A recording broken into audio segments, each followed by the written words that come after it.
nature. I've coached at Wayne State University in Detroit, Michigan for 10 years. And before I get started with the outline and what we're going to go over today, I want to kind of let you know what I hope this lecture is going to achieve and kind of be upfront with you on what the lecture will not achieve.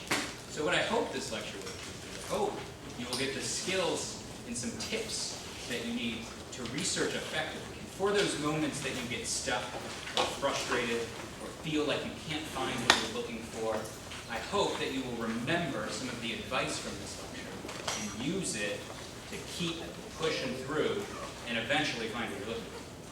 What this lecture will not do, and notice how I said we can get frustrated or stuck, because what this lecture will not do is make it so you do not get frustrated or stuck while you do research. That is inevitable. Everybody gets frustrated when they research. Everybody has moments where they can't find what they're looking for. And nothing that I say here, or what a lab leader may tell you, or what a coach may tell you, is going to make you a good researcher. You can only become a good researcher with practice and oftentimes years of experience. Okay? But you can get better continuously. Okay? Every day that you do research, you get a little bit better. Okay? And as you continue and do research, you gain confidence that you can get through some of those instances where you struggle. Okay? I love research. I've been doing it for 19, 20 years. My first card I ever cut actually was a card that was Gore is beating Bush now. Okay? It was from 2000. I wouldn't so much call it a card. It was a graph, okay, that I found on the internet.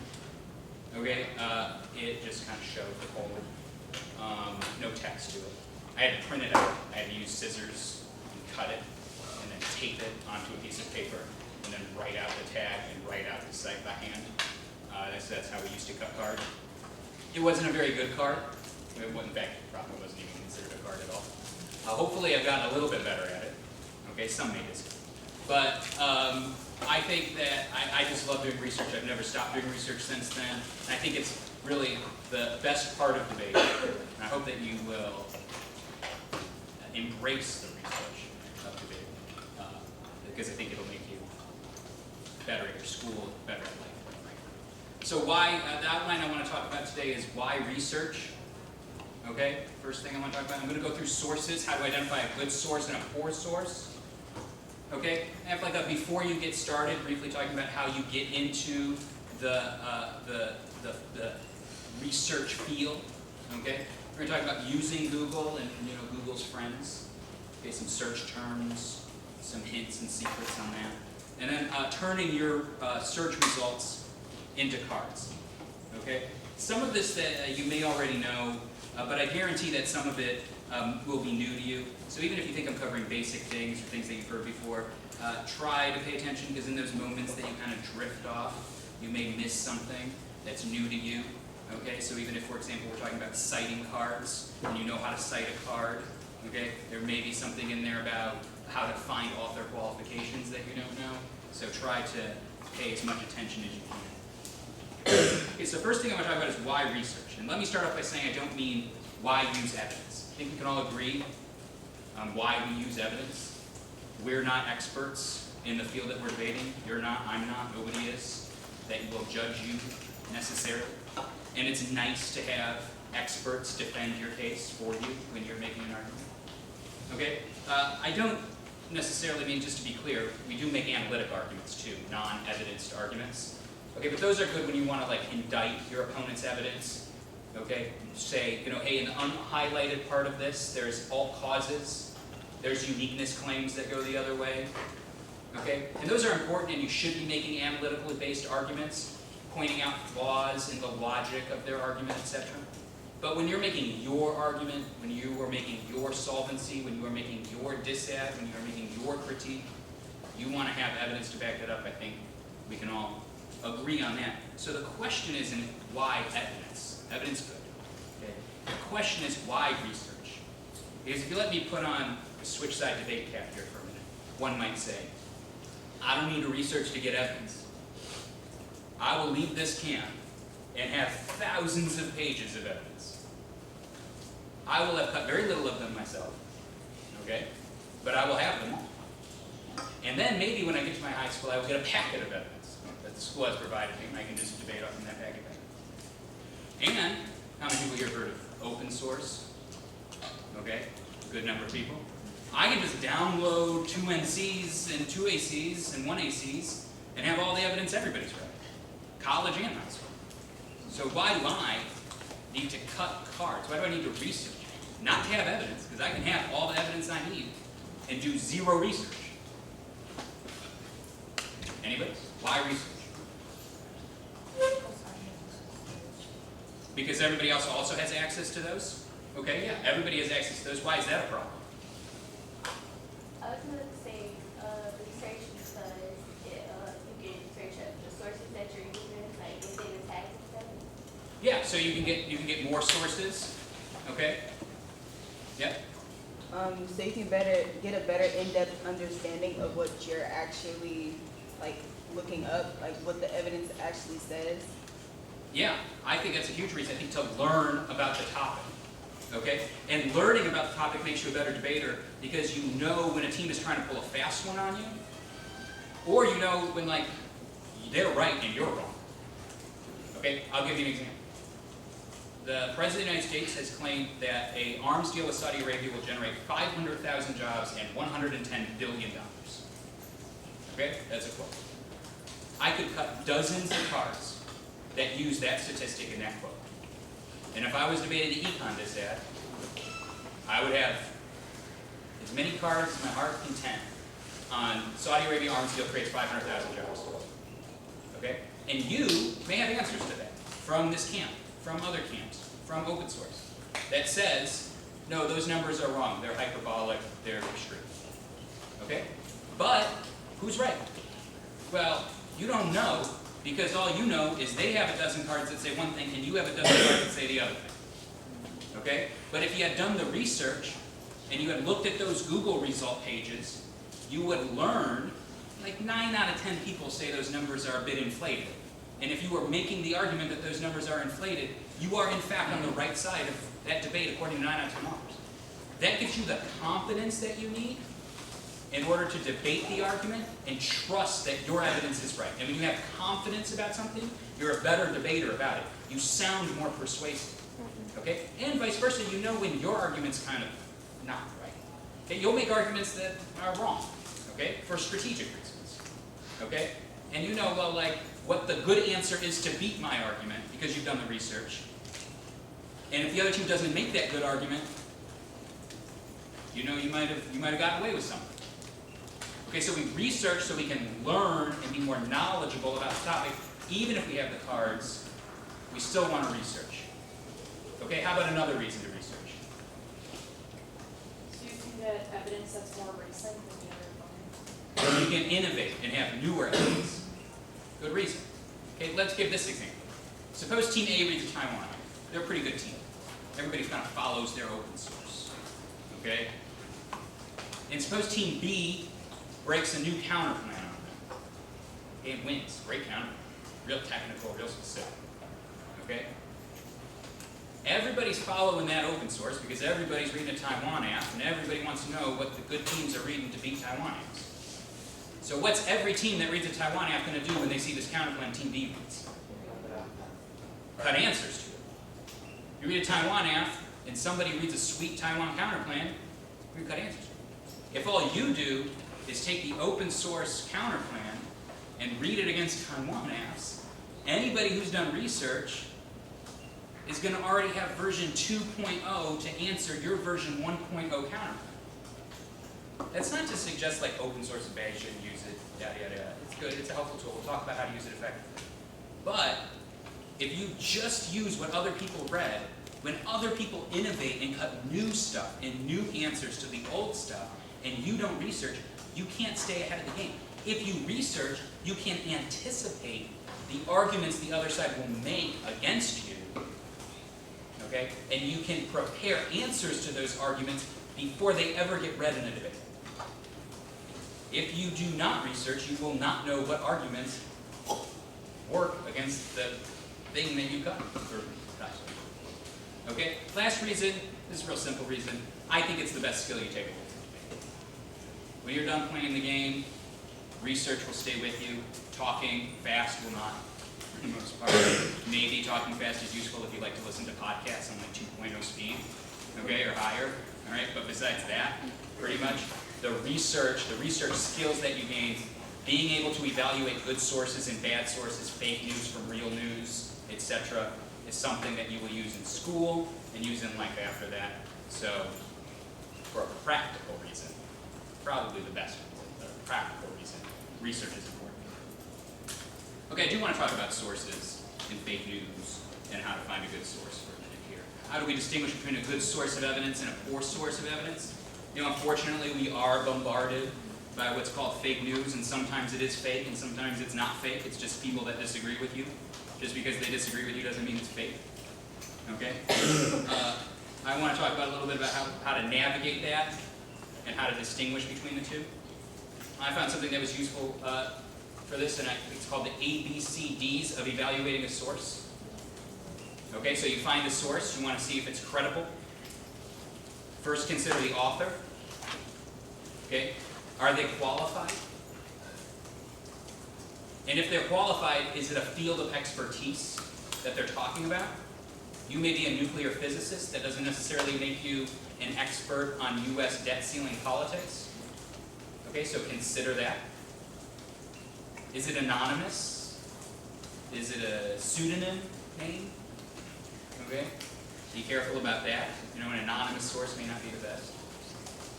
Who are they quoting? Sometimes you won't be able to find a source, but they're quoting somebody in the article that's qualified, and that, you know, is worth something. And just to be clear, if the article fails one of these tests, it doesn't necessarily mean it's fake news.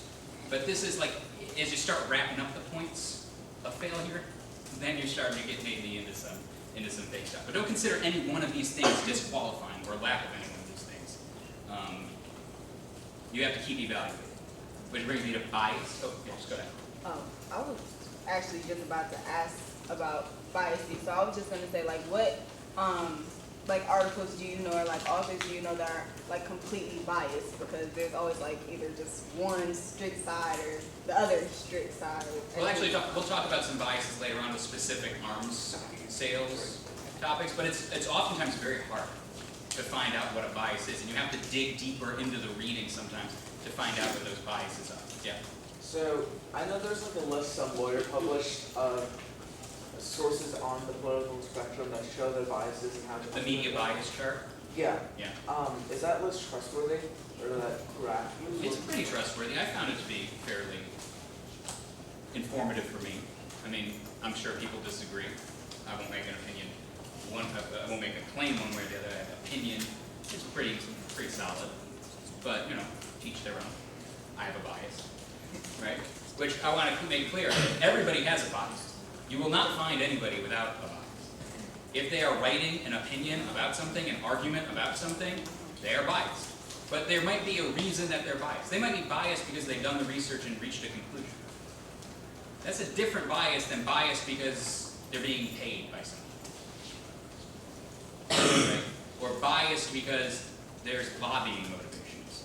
Okay, so for example, think tanks oftentimes, and we'll talk about this in a minute, but they get money from foreign lobbying. So like Taiwan, the government pays the American Enterprise Institute money. They don't pay them, but donates it to them. And they also just happen to write a lot of articles that say we should continue arms sales with Taiwan. Is that a bias? Yeah. Okay, it's kind of a bias. Is it a disqualifying bias? Maybe not. We'll talk about that. Okay, but you should be aware of those biases. Yeah? Doesn't that make you a shill? I mean, I wouldn't go so far one way or the other, and we'll talk about why accepting money or stuff like that doesn't necessarily mean your argument's wrong. Okay? And it might be a little ad hominem. Okay? But we'll talk about that specifically, that specific example. But consider the bias. Okay? Consider if it exists. Are there lobbying motivations? By that I mean, like, do they work for Lockheed Martin? Okay? And they're saying we should increase arms sales because they're trying to lobby Congress to do so. that could also bleed into like a financial motivation as well. Do they have a political agenda? Are they Democrat? Are they Republican? And they're trying to get elected or something like that. Okay? Bias doesn't mean bad, fake news, because there's a bias. I want to make that clear. Everybody has it. All right? But consider. C is content. Okay, do they cite data? What is data? Maybe you know what data is? Like scientific information that we can prove. Yes. Scientific information that you can prove that can be verifiable is a very good definition of data. Statistics. Statistics, you know, and where are those statistics from? You know, can be important. All right, there's made up statistics, or can they be verifiable? Is there links in quote statistics? Historical. We can have historical data, things that have happened in the past the author is citing. Okay, you want to look for data. Data, good. No data, doesn't mean bad, but maybe lacks, you know, a little bit. Okay, is there a research model or method, which goes into some of the scientific stuff? With a research model or method, what I mean is oftentimes articles will have methodologies. If they're like academic, for example, if you're researching nuclear proliferation, you might see something that says like, we've done research on 100 nuclear and non-nuclear nations to determine the statistical likelihood that a conflict is more likely to emerge when two countries don't have nuclear weapons, right? And here's our research model to prove that as we evaluate 100 countries. Okay, that's a research model. Methodology, you also often find that in academic articles. You can read them, they're boring, not the academic articles, but the methodologies. They oftentimes don't make it the greatest debate cards, not the articles, the methodologies. Okay, but what they do is they prove that the author has done their homework. Okay, you also maybe want to consider, do they cite other arguments, especially arguments that disagree with the author? Okay, if there's a pretty controversial subject like arms sales, and you find an article and all it does is talk about the benefits of arms sales and at no point references any consequences, even so much as to say, Andrea Johnson writes that arms sales to Taiwan could increase or decrease U.S.-China relations. But, my answer. If it is like nothing like that, you might want to consider, well, what is the author trying to hide? You know, that they're not even willing to bring up the other side of it. Okay, and if they are, you know, citing other arguments and other authors, you know, that's helpful for you. Because, you know, it means you can find them and track them down. It also means like, they're aware of what's out there and they're responding to it and answering it. And, you know, that's a sign of trustworthiness when you're considering a source. Okay, also consider how and where it's published. Is it like self-published? Is it a blog? Okay, that's not, you know, necessarily the best thing. Not disqualifying, but, you know, takes away some credibility. Is it peer-reviewed, academic research that enhances its credibility? Law review, journal, some kind of book, okay, enhances its credibility. Finally, D, date, pretty self-explanatory one. Is the argument outdated? Has the thing already happened? Have we moved on from this? Has the author said something will happen and then it didn't happen? Okay. Have they republished it? Okay. Are you cutting a book from 1981 that was republished in 2019 with a new foreword, but nothing else changed? Okay, be careful about that. So, you know. But also like republished and recited, cited by newer research, can be a sign of a good thing, right? It means like, yeah, this article is from 1991, but its research is still relevant enough that it gets cited in new research. Okay, people are still using it, and oftentimes Google will have little things that's cited by, and you click that and you can see who else is citing it article-wise. But it could be an indication that, you know, this research is still useful. This methodology, this data is still good. As long as it's cited, well, sometimes people will, you know, it'll be cited by a lot of people, but like negative. You know, so consider, you know, cited positively still to this day means that it might be outdated, but the research is good, so it's not really bad. Okay? I got two cards here. One I would say is a good source, one I would say is a poor source. Okay? In case you can't see it, let me just read it real quickly. Okay? The first card says, ending arms sales causes war with China, drags in the U.S. The card says, we are thinking of selling out our longtime allies. How can anyone in their right mind think this is a good idea? After making a trade, does anyone think that China will not invade Taiwan? Seems like this is a quick way to kick off a war that will eventually drag us in. Yeah? I feel like that's a bad source. I think you might be onto something. Also, because it says Sealer or his name, and it says daily KOS member, which is not an actual, you know, political position. and your second source says Rigger Brown, professor at East Asian politics at Lincoln College in North Carolina. A little bit more qualified. Right. Yeah. So let me read the second source just so everybody can see it in the back, in case you can't read it. Yeah, the second card is a little bit more qualified, to say the least, a professor. And this card, is not going to be as direct maybe as the first card, but might still get there. It says, the most cited strategic argument for continuing U.S. security assistance to Taiwan is the existing security architecture in the Asian Pacific region and beyond serves the interest of many nations. Washington's behavior towards Taiwan indicates its attitude towards security assistance generally.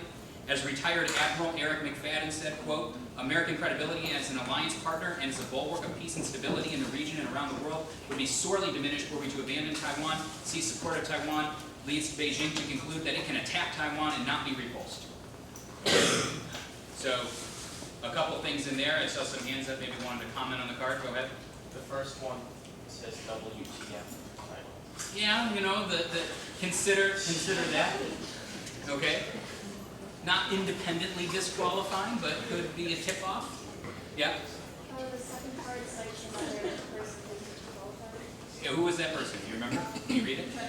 It's a retired Admiral Eric. Yep. Retired U.S. Admiral Eric McFadden said, quote, American credibility as an alliance partner and as a bulwark of peace and stability in the region and around the world would be sorely diminished were we to abandon Taiwan. Okay, so a qualified citation. So I think we all agree, right? The first card is like, says it, right? Like no doubt about it, black and white. If we stop working with Taiwan, China will invade. Okay? The second card maybe doesn't go that far, but it's like far superior as a source. Do anybody disagree with him? Okay. No contrarians in the audience? Okay. Yeah, so a couple things I just noted here. The first card, there is a qualifications issue, like you said, and self-published, as you mentioned. There's like an argument from fallacy, which is not a great thing. How can anyone in their right mind, it's not like proof of anything. I mean, we call it an argument from fallacy.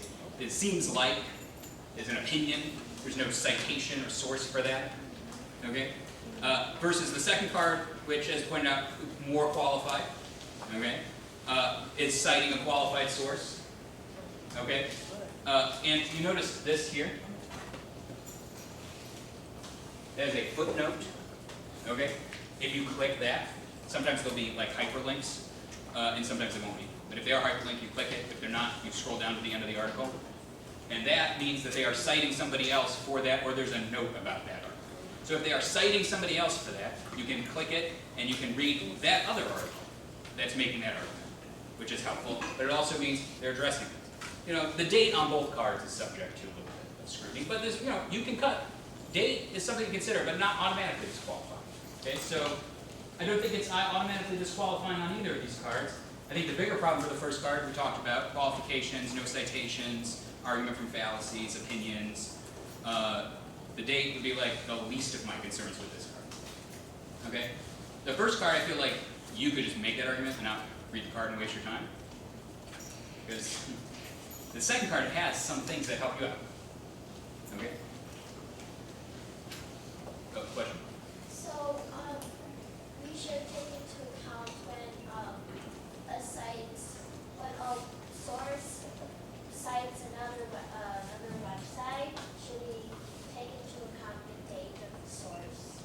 Of the new Of the one reference? that it cites, Yeah, you can take that into account too, especially if you think you may turn that into another card, right? You follow down that, rabbit hole of cards and footnotes of sites. Always consider all that.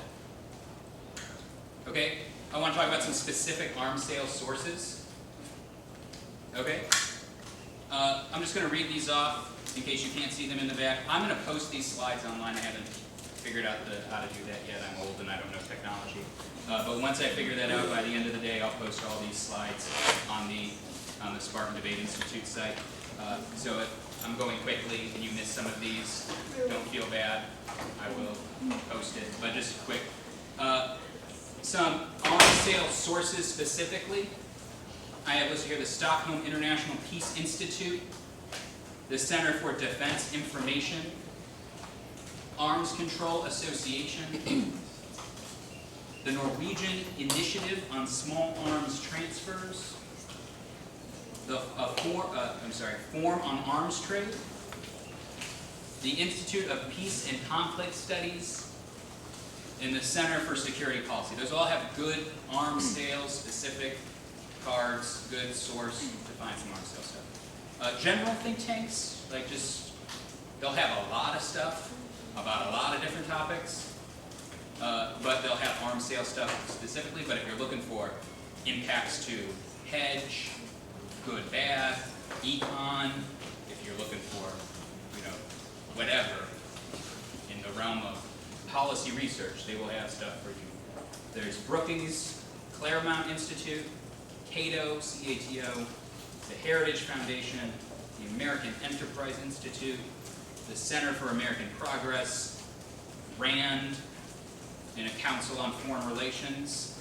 They have a lot of stuff. Okay, and then I would be careful of like Wikipedia, eHow, Answers.com, About.com, things like that. They're more anonymous, they're open source, meaning that anybody can edit or change them. You don't necessarily know the qualifications. Now, I mean, like, you can use Wikipedia. I wouldn't cut a card from Wikipedia. I wouldn't cite Wikipedia in my homework. But if you want to learn about something, you can read Wikipedia to learn. It often has references and footnotes and citations in it. And then you can go to actual sources and read those. Okay? So it is useful. It is a good thing, I think. But it is not a good thing for cards and evidence to prove it based. Are those think tanks prohibited? Well, let's talk about that. I am going to move on from this slide. I know maybe people are still writing. If we have time at the end, I'll put this slide up as the last slide. And like I said, I'll post this online so you have access to it. Okay. So, is there a think tank bias? Like I said, I'll make that the last slide. Okay, we got a lot to talk about. I don't want to run out of time. Is there a think tank bias? Well, I have this article here from the New York Times, URL below. If you can't see it, I'll read it quickly. It says, think tanks do not disclose the terms of agreements they have reached with foreign governments, and they have not registered with the United States government as representatives of the donor countries, an omission that appears in some cases to be a violation of federal law. As a result, policymakers who rely on think tanks are often unaware of the role that foreign governments in funding the research. Joseph Sandler, a lawyer and expert of the statute that governs American lobbying for foreign governments, said the arrangements between the countries and think tanks opened a whole new window into the aspect of influence buying in Washington that has not previously been exposed. In other words, think tanks get money. They get money from foreign sources. They often don't disclose what those foreign sources are. Does that impact the credibility of their arguments? Okay? It might. But I'll make a counterpoint. Okay? URL below. Read real quickly. A recent article reports that the Taiwanese government is funding U.S. think tanks. Who is it? Those are perfectly legitimate questions, and we're all for transparency in the funding of research institutions, especially when it comes from abroad. The problem is that the article's claims are based on two assumptions that belie a poor understanding of the think tank's world, and more importantly, the manually complex workings of U.S.-Taiwan relations. On the first issue, which is the issue that we're concerned about, bias in think tank funding. U.S. think tanks receive funding from a plethora of governments, institutions, foundations, universities, and individuals. Some of these donors, for various reasons, choose to remain anonymous. Give some examples on those. In the same bracket is the problematic TECRO, TECRO, which is the Taiwan lobbying group that was giving the money, the American Enterprise Institute. That same year, TECRO donated between $250,000 and $500,000 to the Brookings, which is hardly a strident advocate for U.S. arms sales to Taiwan. Like a lot of other foreign entities, the Taiwanese government funds a number of think tanks in the U.S. There's nothing unusual or even illegal. Okay, in other words, Taiwan, the lobbying group, TECRO, gives money to the American Enterprise Institute. The American Enterprise Institute writes articles that say we should give arms to Taiwan. However, because that's bias. That proves it. They're only writing these articles because they're getting money. This article is they're getting money from everybody. They're getting money from China. China gives the American Enterprise Institute money. Okay? Because they're a think tank, and they write a lot of stuff about a lot of things. So just because they get money from one group doesn't necessarily mean that they're writing pro or con articles only specifically because of that money. For example, that same lobbying group gives money to Brookings Institute, which does not write pro, for the most part, pro arms sales articles to Taiwan. Okay? Well, why don't they? They get money. Well, you could say it's not a lot of money. Maybe they do write a lot Or you could say, because they don't make articles based on who gives them money. They have well-researched, academic, provable, cited, data-driven research, and they draw articles from those, regardless of who pays them. Okay? I'm not making one case or the other. I want you to kind of make your own conclusions about that. You can research this more if you want. I put 2 citations from 2 sides of the debate. Okay? But it's something to consider. Okay? There may be a bias. They do get money. You will cut a lot of articles from think tanks this year. Okay? Those think tanks will be getting paid by somebody. Okay? But they're getting paid by a lot of people. So, something to consider. I wouldn't be ardent about either position. I think that you would do yourself a disservice if you were like, I am so in belief that this is a non-issue, that this is an issue I'm not going to cut cards from anything. I think you'll do yourself a disservice. You'll miss out on a lot of good cards. And I think more times than not, you'll be able to win. It's a defensible thing. But you should be aware that it exists. And you shouldn't be that ardent either to believe that it's not a problem at all. Okay? Should be open to both sides of that debate. But I just wanted to be aware. Okay, so now you better understand how to identify a good source from a bad source. Some tools and tips and tricks to avoid cutting fake news. Okay? You want to actually do some debate research. Or you want to do some school research. You just want to do research in general. Okay?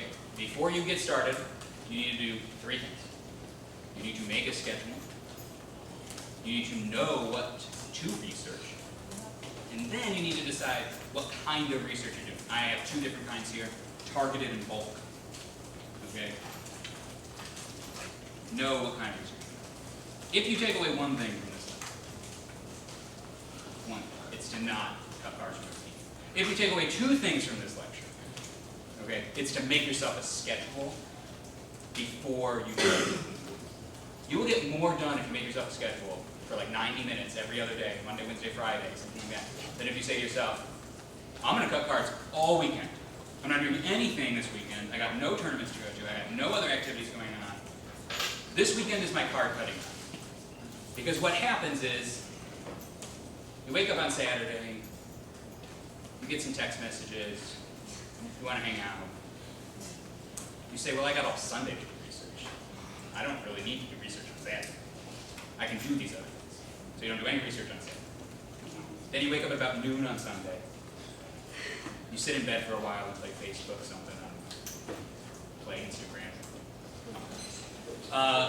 You get out of bed at about 2 o'clock, you get something to eat, you watch a little TV, you realize you forgot to do something for school, you work on that for a couple hours, you have some chores you have to do, that turns into dinner, you want to watch your favorite show on TV Sunday night, then you gotta go back. Then you did no research, okay? Because you procrastinated it, and I guarantee you it's because you said you were going to do research all weekend, and you didn't give yourself a schedule. It happens. It happens all the time. So what you want to do is you want to give yourself a consistent-ish schedule, okay?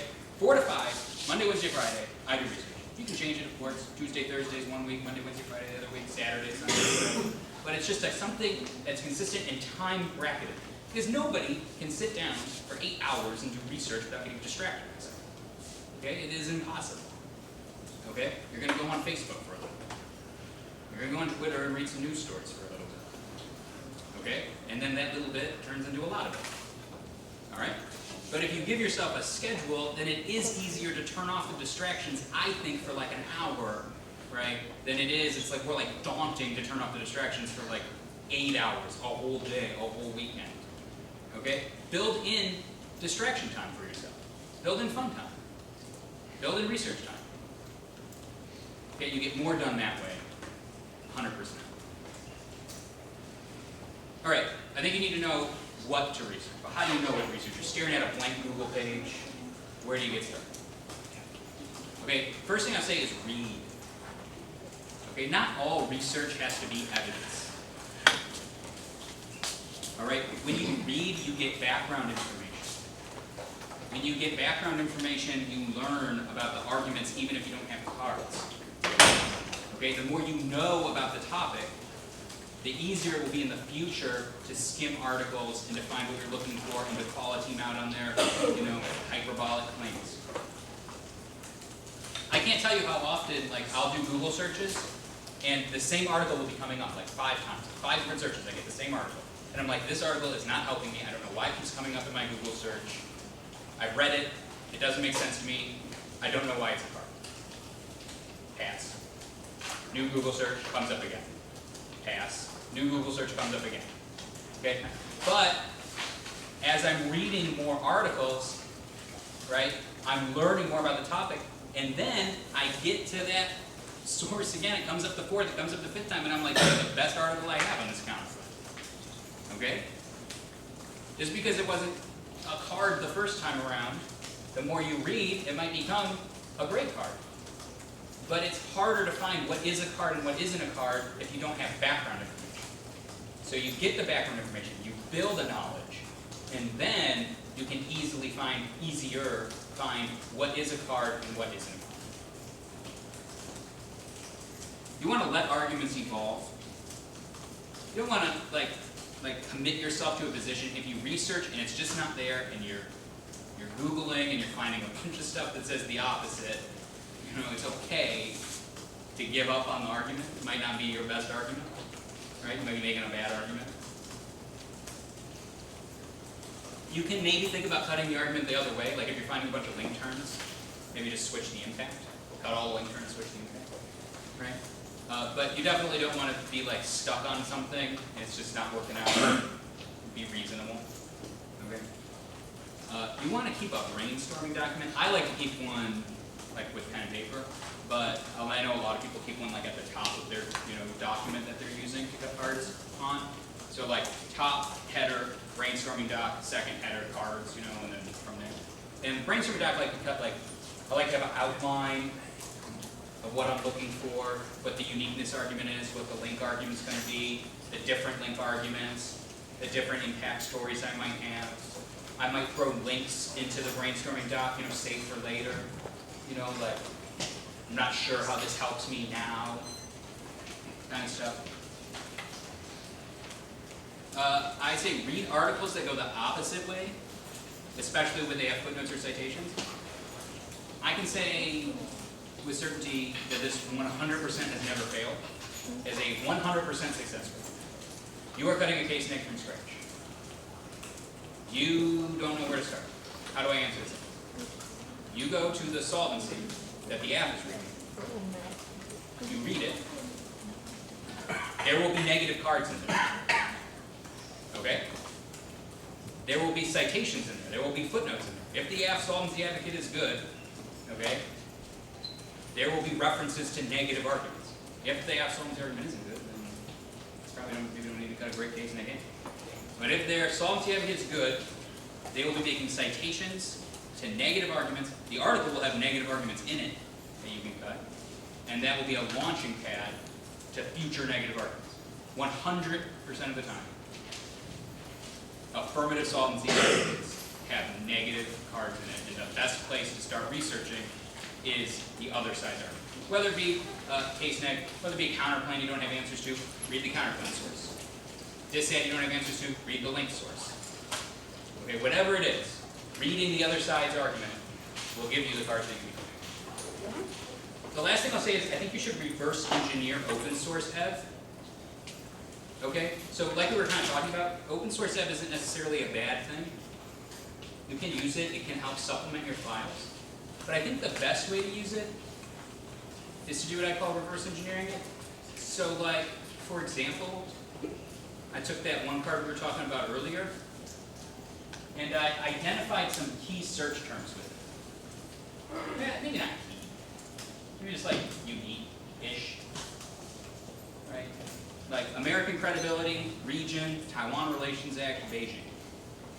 I bracket. I want to find cards like this. Okay, so I take those words, and I plug them into Google with the goal that it'll be the third, fourth, fifth result. If it's the only result, this failed. If I just put the whole sentence in quotation marks, then I only get one result, then I didn't really achieve anything. I just found the card over again. Okay? But if I do this, and I make it vague enough that I'm going to get more results than one, but specific enough that I'm going to get results similar to that card. So now I've taken the one card that was a good card and useful, and I've turned it into, three, two above it, and there'll be some below it. Articles that are saying similar things that I can copy. Does that make sense to everybody? Okay, everybody will tell you, like, if you're going to use open source ed, go back and read the original article. And I don't disagree with that, of course, that's obvious. But I would also say if you're going to read open source arguments, reverse engineer them so you can find how they found them, and then you can cut all the similar articles to it. Go a step further, do that, you can turn one card into 5, 6, 7 cards really good. Yeah. Like, that's a way to find solvency index, so like count times percentage. It's a good way to find more of what somebody else has read. So like somebody read a good dissent. And I know we talked about like you want to be on version 2.0 of that dissent, not 1.0. So somebody read a good dissent. You want to read that dissent. There's nothing wrong with it. But you want to make it your own. You want to have the secondary arguments, the backline arguments for that dissent. Okay? Well, if you take some of their link sites and you reverse engineer them, okay, then you can find 4 or 5 more link arguments. And now you've kind of put yourself together your own version of that dissent. So this isn't great for like finding the opposite of something, but it's so like you're not going to find a neg to an app kind of with this method. But what you will find is you'll find more of the dissent story with this method. Does that make sense? Okay, I want to talk about 2 different kinds of researches. There's targeted research and there's bulk research. First I want to start with targeted research. Okay? You do targeted research, like remember this is before you get started, so you want to know what you're doing. Okay? Am I looking for a few cards? Some uniqueness elements? A specific 2AC plan? Okay? In this instance, like you're not looking for 100 cards. You're looking for a few cards. You want to skim the article that you find for your card. We're going to talk about skimming later. But you definitely want to be, focused on finding that card that you're looking for. Okay, you don't need to be reading the whole article. It'll take you too long. Okay? You want to underline, tag, maybe just put it right in the block right away. Remember, you're only looking for 2, 3 cards here. There's no need to push this off and procrastinate. Right? The other thing you want to maybe do this right away, underline, tag, and do all that, is because you want to know kind of like if it's a good card, you can move on and start finding other stuff. Okay, like if it's a good card, maybe you don't need a second card. If it's a bad card, maybe you don't even cut it. Okay, because you're not just trying to find everything you can. We're looking for quality here over quantity because it's only a few things for a specific instance. Other thing I say is like know when you have enough. Kind of like like you don't need 40 cards that the U.S. economy is high now. You will never read 40 cards in a debate that the U.S. economy is high now. You will not read 40 cards at a tournament that the U.S. economy is high now. If you read 40 cards in a debate that the U.S. economy is high now, you will win one argument in that debate. Hopefully. Okay? So know when you have enough. The second type of research is bulk research. Okay, that's when you want to cut a lot of cards. You want to cut a whole case. You're cutting a new app with 2 AC answers, 1 AR cards, 8 advantages, add-ons, the whole works. You are going in deep. Okay? What you want to do is, again, you want to skim the article, but not just for what you were researching. You want to skim the article for anything that could be relevant. Okay? And again, we'll talk about skimming in a minute. But still, you do not want to sit there and read every word. Definitely want to be comfortable with skimming regardless of the type of research that you're doing. You want to copy big chunks of the article at once. So we're not looking for one paragraph here. We're looking for whole ideas. So an article might have a header, like article might be about arms sales to Taiwan, might be a header, impact on U.S.-China relations. I'm going to take like that whole thing, okay? And I know there's going to be link evidence in there, okay? I'll read it later, but I know it's going to have stuff based on that, right? We don't need to be reading all this stuff. It's going to take time. Right now we're just grabbing chunks that look like it could be relevant. And what we're going to do is we're going to sort them, maybe like throw a header on it like link ad for the China dissent. link of plans unpopular, and just throw everything that looks like a plan unpopular card, any big chunk of text, into that header. Okay? You learned how to make headers in the last lecture? Yep, okay. I would throw on a citation for now, so you don't have to go back and recite it. Okay, but I would do the processing later. Okay, by that I mean underlining, highlighting, blocking, etc. Worry about that later. Throw a cite on it, don't have to go back. Process later. You're looking for quantity, you're looking for as much as you can find for now. Quality is always important, but you're looking for quantity for now. The other thing I would say is you want to exhaust authors and databases. So if you find that Andrea Johnson says, Arms Sales to Taiwan is bad, she writes a lot of good stuff. Okay, I want to find everything she's written about Arms Sales to Taiwan. Okay, so I'm going to look up all of her work in Cato.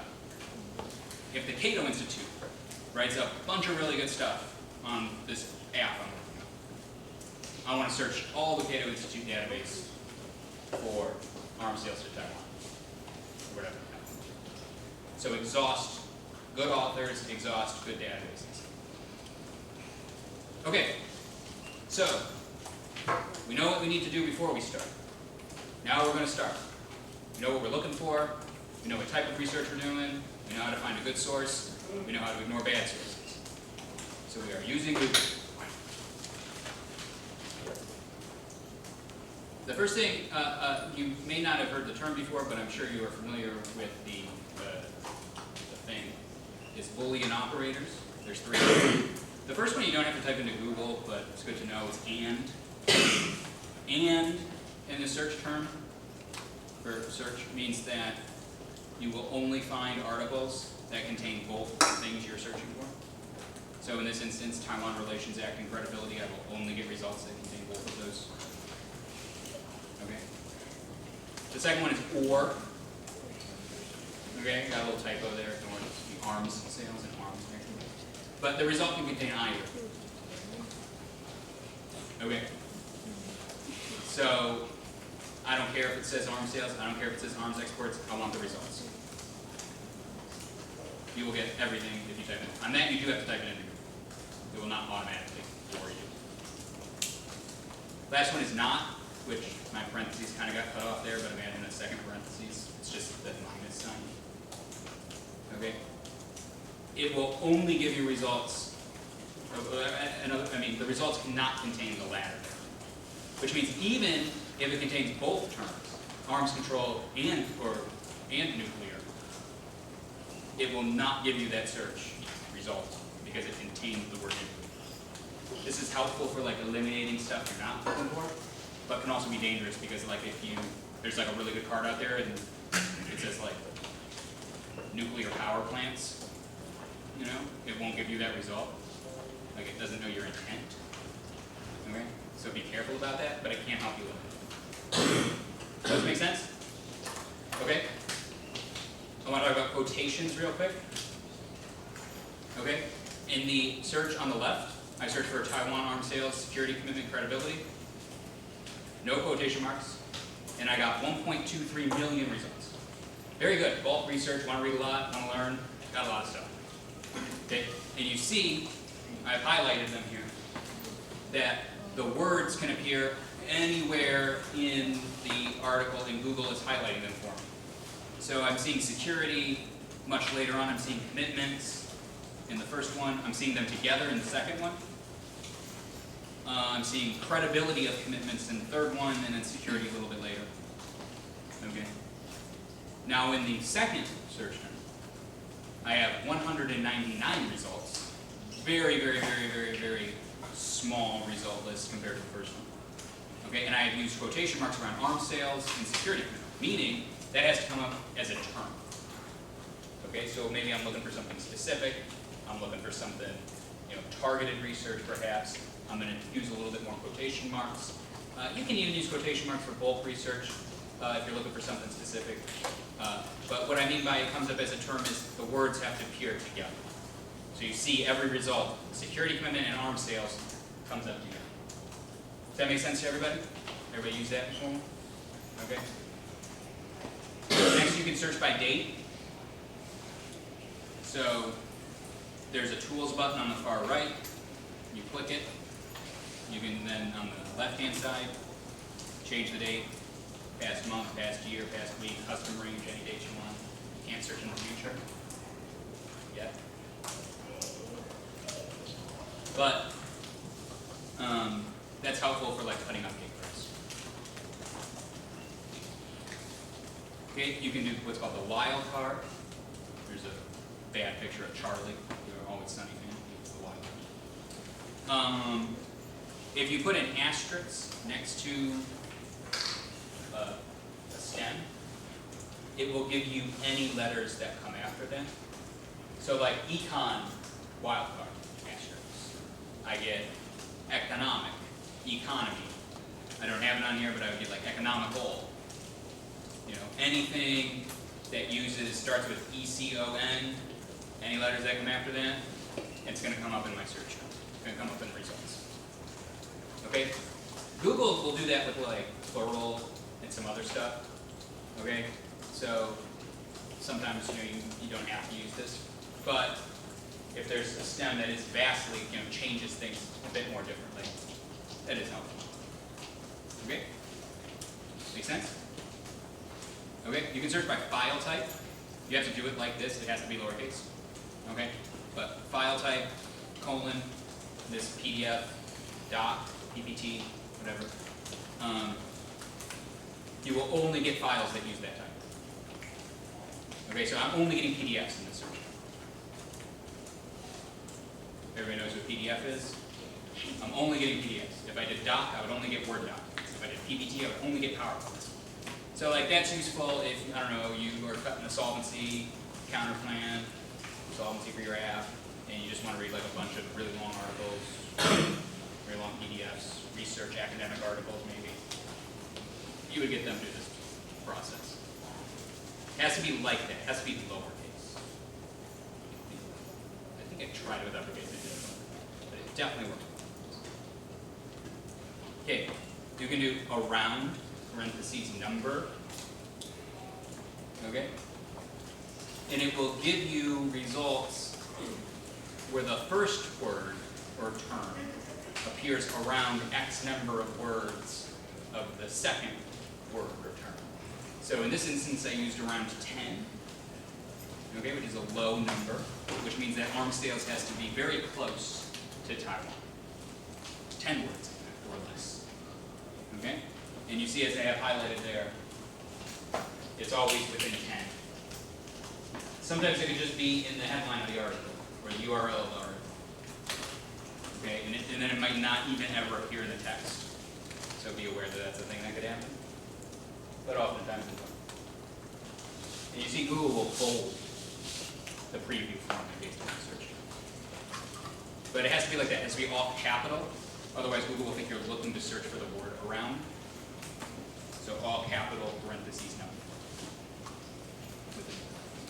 And it can be any number. It doesn't have to be 10. You can search for a specific site. So like I was saying, you want to exhaust the database. And you type lowercase site, colon, cato.org. You will get all of the results for any site. If you know a site is good stuff, you want to search it. We talked about some good sources earlier. You want to search all those sources. Search their site.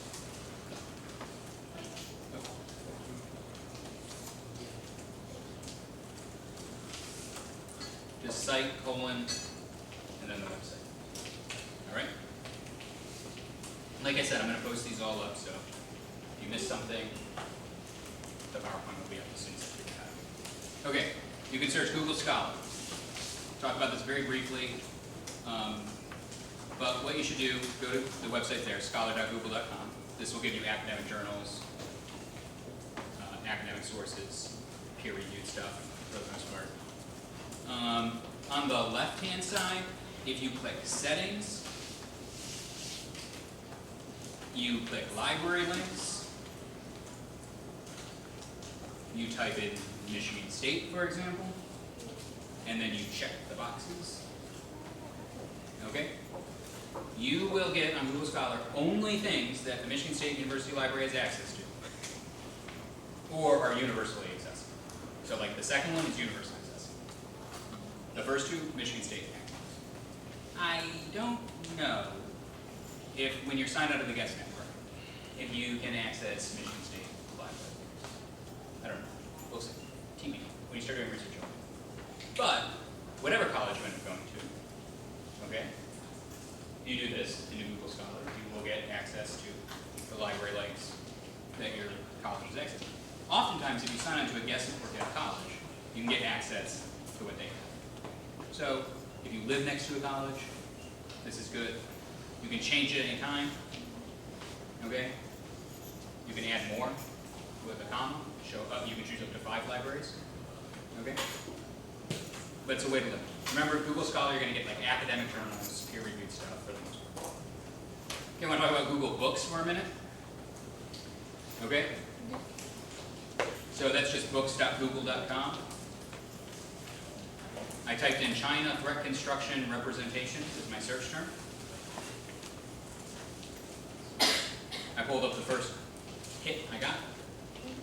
I want to highlight several things. The first thing, you can just like buy the book for $43. Okay, make more power to you. You do you, but I would maybe suggest against that at the immediate moment. You can click get this book in print. Oftentimes you can find it in a library. Okay, there's that option. Oftentimes there'll be a link that says find this in a library. You can click about this book. I got there bolted there at the bottom. You click that. It'll take you to more information about it. You can learn about who the author is. You can learn about when it was published. In this case, Oliver Turner on April 16th, 2014. You can then search inside the book for any specific thing. So I searched inside the book, for China threat for the same search term I used to find the book. And what it does is it highlights the results. Okay, you see at the top it says result 3 of 5 in this book. I mean, there's 2 before, 2 after, right? It's telling me how many pages all those search terms were on, like, together. Okay, so all the search terms, for the most part, on a single page, how many pages that have. Okay? And then I can click the pages and read the preview for that page. Okay? And then I can better determine if this is a book I want to spend some time finding. If you find something you want to cut it as short, there's 2 ways to do it. You can what's called OCR it, right? Which is to take a screenshot of the picture, because these are pictures. You can't select words. There's screenshots of the picture. You could take that screenshot and convert the picture into text. There are programs for that. I use OneNote. Other people maybe use better things. It will not be perfect.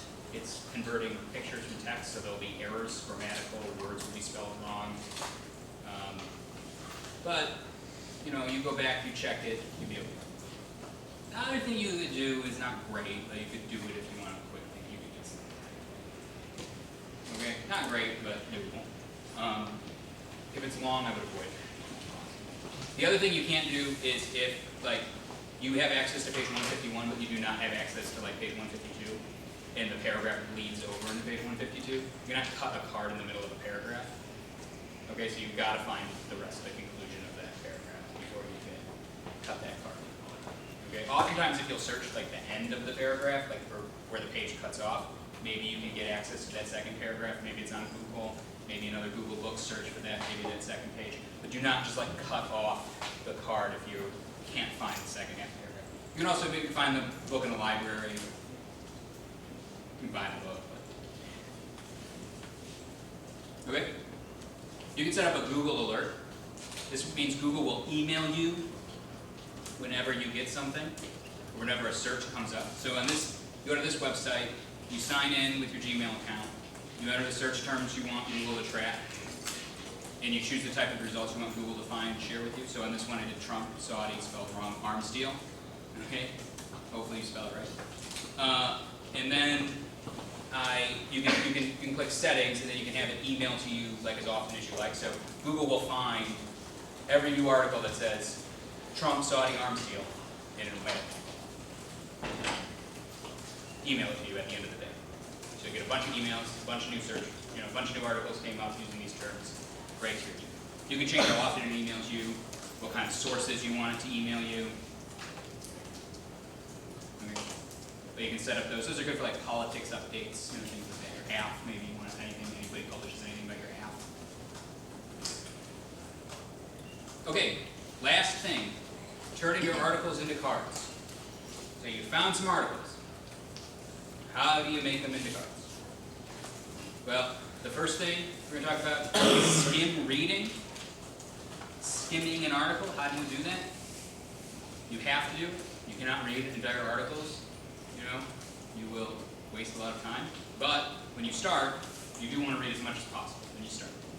But as you get more and more into your research, you got to do some skimming. And honestly, the only way to get good at this is time and practice. Okay? The more that you research, the more you get into a topic, the better you will be able at identifying where in an article is the card you're looking for. Okay? But some other tricks I like to do to get going is Control F key search terms. Not necessarily the search terms you use to find the article, but maybe more broad search terms, like ProLift. If you're looking for ProLift cards, maybe that's too broad, depends on the article. But like, look for some search terms, Google will then highlight it, or your computer will highlight the search terms as they came up. And you can easily, read the article and your eyes will be drawn to those terms. Look for a thesis line in each paragraph. Like a paragraph might start with stuff like, ending arms sales to Taiwan will have an implication for U.S.-China relations, right? That'd be the start of the paragraph. And then you went, okay, here's the paragraph, and read it. Okay, but look for those thesis lines. I always like to read the intros and conclusions first.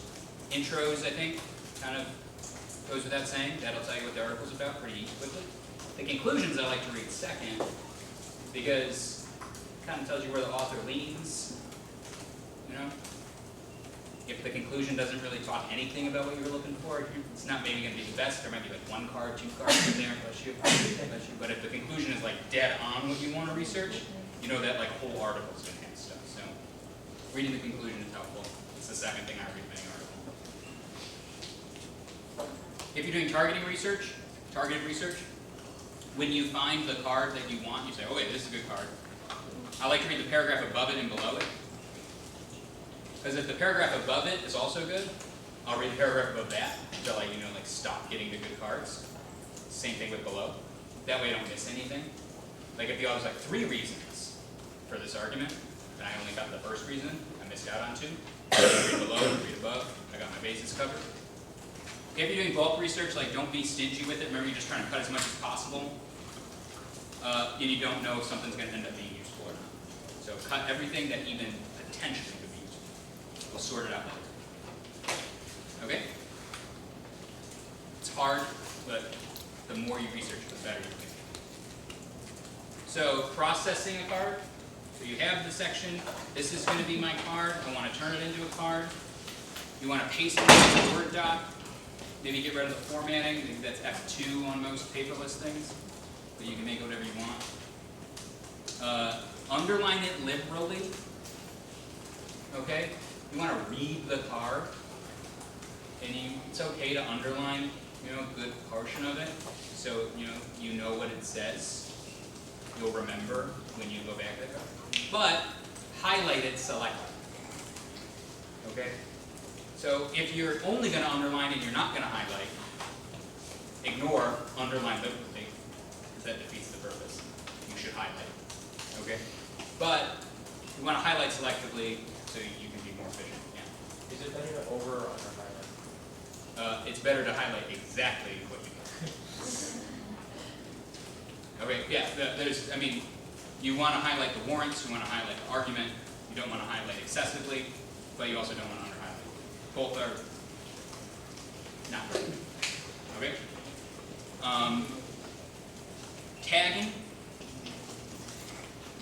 I just want to be clear, tagging is hard. It's not easy, and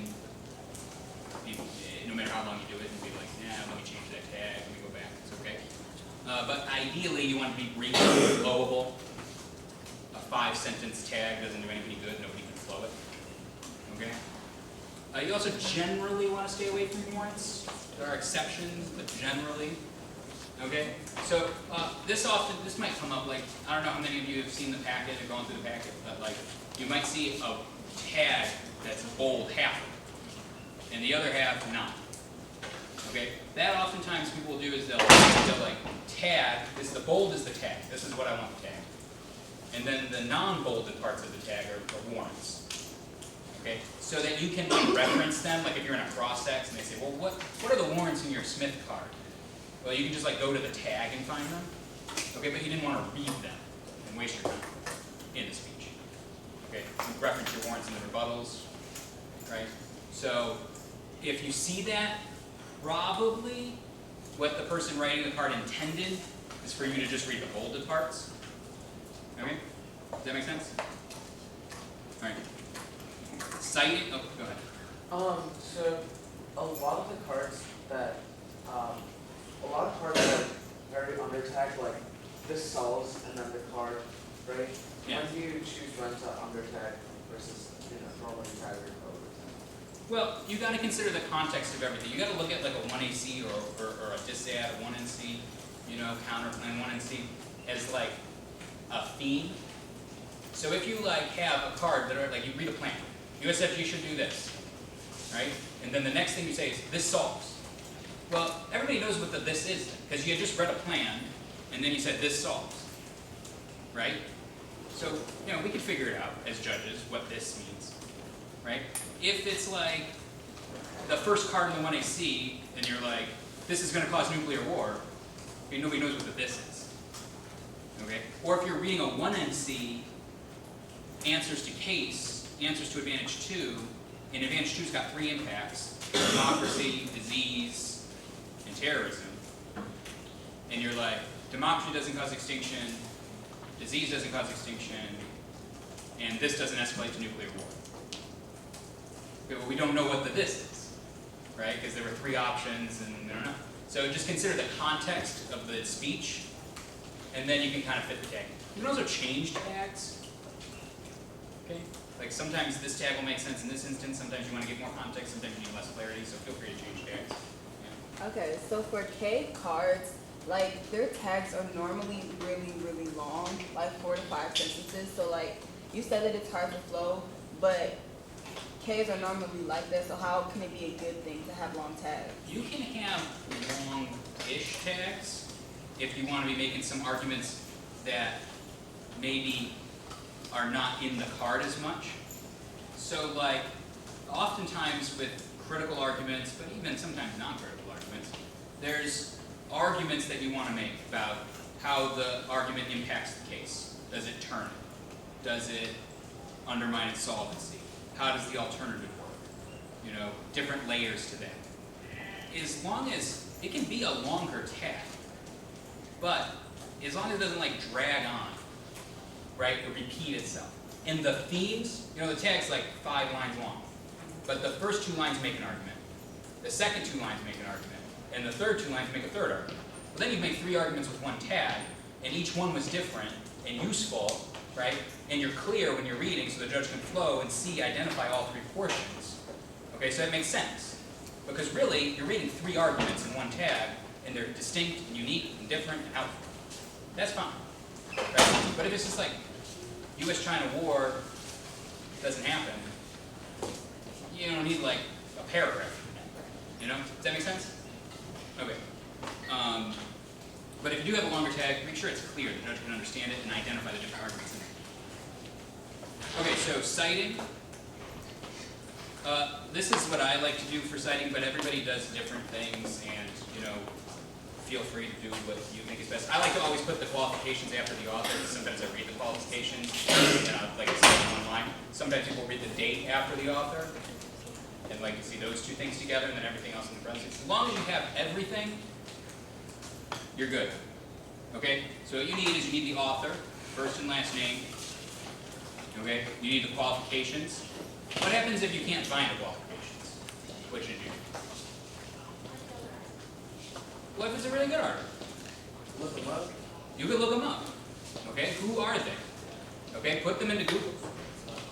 Right, yeah. So Andrea Johnson is what? Right? I like to put it in quotation. Okay? And hopefully it'll come right up and I'll be big. Right? I don't have to do it. Be careful if the author's got a common name. Do your due diligence. Make sure you got the right person. Okay? Maybe use some other identifiers, like the article that they wrote, where they work. They at least write for the Washington Post. Okay? So maybe put that in if they got a common name. Do your due diligence. If you still can't find it, it may not be the worst thing if it's like a big publication. Hey, who is this person?